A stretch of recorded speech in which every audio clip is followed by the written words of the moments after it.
Today we're going to learn how to go from this to this, using a simple 3-step method to finally master digital painting, once and for all.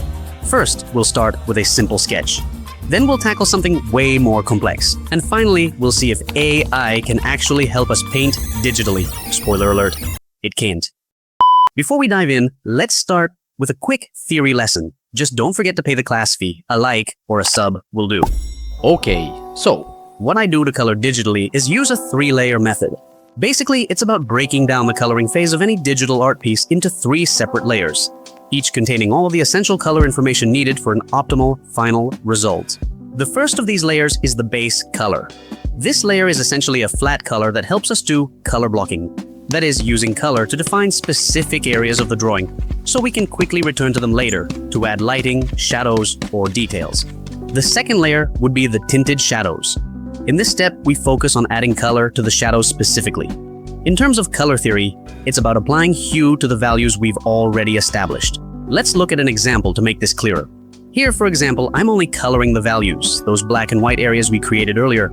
If the values are solid, the colors will pop, and the result will feel vibrant, not muddy. Finally, the third layer is reserved for color details. Here we can include things like extra lighting effects, particles, tattoos, blood. Basically, this layer is meant for any color detail that can create interesting contrasts or add richness to the artwork. With this 3-layer method, we have all the information we need to color almost any artwork. It's also a very modular approach. Since we're working with just 3 isolated layers, we can easily make changes in minutes, allowing us to test and iterate on concepts quickly. For example, here. If I want this last sphere to be green, I can start by changing the color of the shadows, the values. All I need to do is go to Adjustments and click on Hue Saturation. The Colorize option will let us keep the original values while changing their hue, their color. I'm going to pick a very saturated lime green here. You can play around with the saturation and lightness sliders yourself to find the right tone. I do the exact same thing on the sphere's cast shadow, this time choosing a green with low saturation and brightness. Then, I just add a few brush strokes of a contrasting color to enrich the lighting. And just like that, we've got another fully colored sphere in just a few seconds using whatever adjustments we prefer. Okay, that's great, but let's put it to the test with a real example so we can master this skill. Let's take a look. Let's color this, zombie apple? So we're going to apply what we've learned using the 3-layer method. First of all, let's set the values layer to multiply mode. That way we'll be able to see the base color underneath.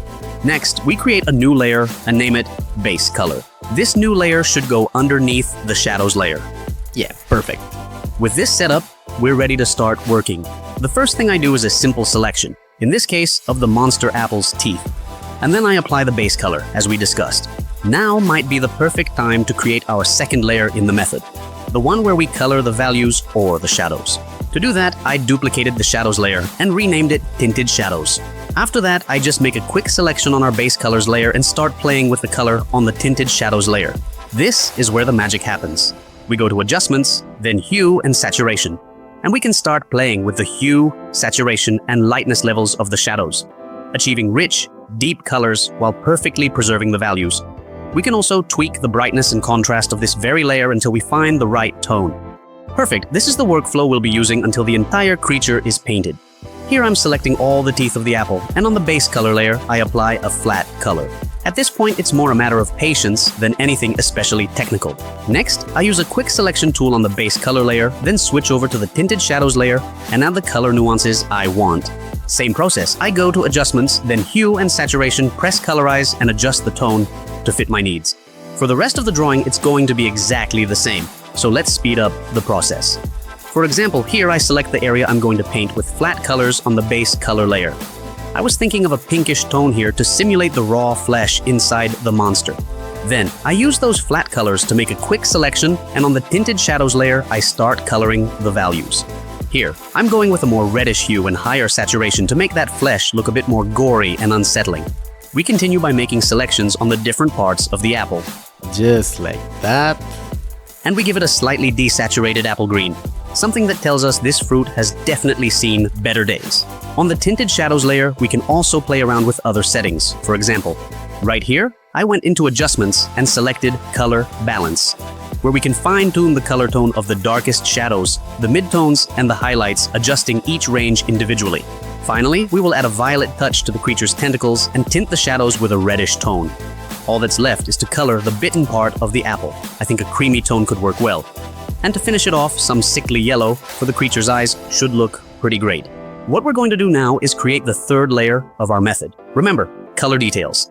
This layer goes under the tinted shadows and above the base colors. There are tons of things we could do here, but in this case, I simply added a warm, earthy tone to the lower part of the creature and a bit more yellow to the monster's face to create some interesting color variation. Alright, we've got something decent looking, but we can definitely push the concept a bit further and make it really pop.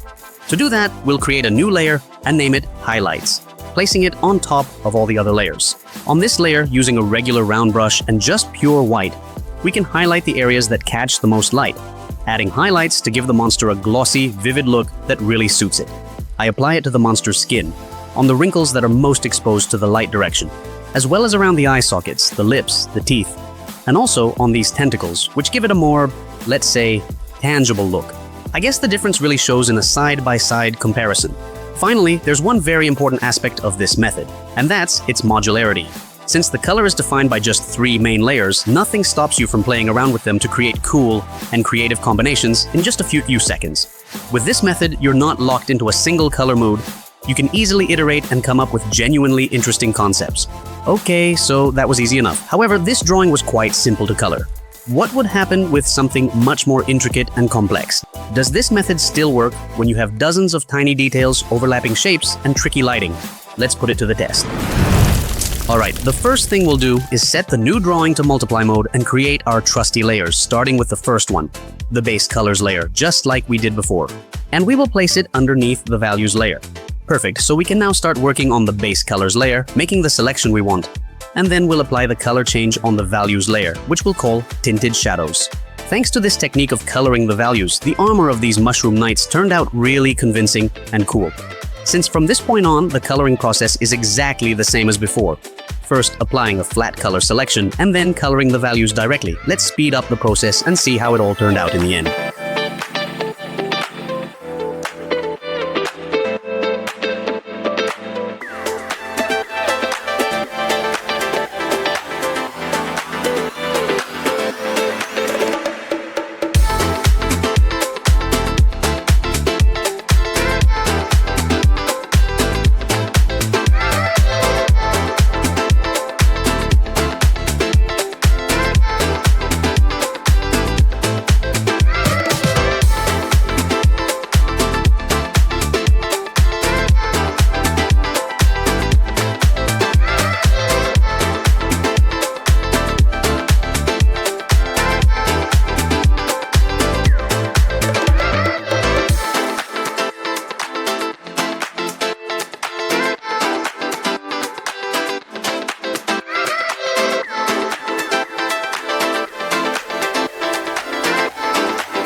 Great, this turned out pretty well. Now's the perfect time to move on to the color details and add a little extra spice to the artwork. Just like before, we'll create the third layer, color details, and place it between the Tinted Shadows layer and the base color layer. With this framework in place, we can let our imagination run wild and add anything that can bring narrative character to the piece. I, for example, was thinking of something like tattoos or war paint for the dinosaur, emphasizing the idea that it's been trained as a beast of war. Something I thought would look great is adding some splashes of blood around its mouth, emphasizing its predator nature. A true hunting beast that doesn't just kill, but actively preys on its victims with that cool, wild raptor vibe. Next, I added some mud stains to the fallen soldier's clothing, giving it a grittier, more realistic look. Finally, I did the same for the dinosaur, adding a touch of brown to dirty up the piece and make it feel more raw. The cherry on top will be creating a new layer to add highlights and emphasize the areas that catch more light. Those shines that bring the illustration to life. Here I'm simply considering from which directions the light is hitting the characters, and on which surfaces it falls. For example, in the case of the Mushroom Knight's armor or the glass bottle, the highlights will be more intense and sharper, emphasizing their reflective surfaces that bounce back much of the light they absorb. For the rest of the character, I apply the same way of handling highlights, more intense and sharper lights for reflective surfaces while using softer and less intense lights for porous, non-reflective surfaces. For example, here on the mushroom cap, those highlights give it a glossy look, whereas on the fabric parts, like the knight's cloak, the lights are simply more diffuse and illuminate the surface in a less precise way. Now we move on to the dinosaur's lighting. In this illustration, the light comes from both the right and left, so I make sure to stay consistent with that setup. Next, we'll add highlights to the character's gear, where rim lights can help define the shapes more clearly. Next, we move on to the dinosaur's teeth, and finally we add sharp highlights to the severed head of the Mushroom King, giving it a glossy look. We do the same for the fallen soldier, lighting up the folds that catch most of the light to enhance that shiny effect. With this done, our illustration is fully colored. Alright, this turned out pretty cool. Now let's see if, in a more complex illustration like this one, the method still remains highly modular. And if with just a few adjustments, we can achieve color changes in just a matter of minutes, just like we did with the zombie apple. Let's take a look.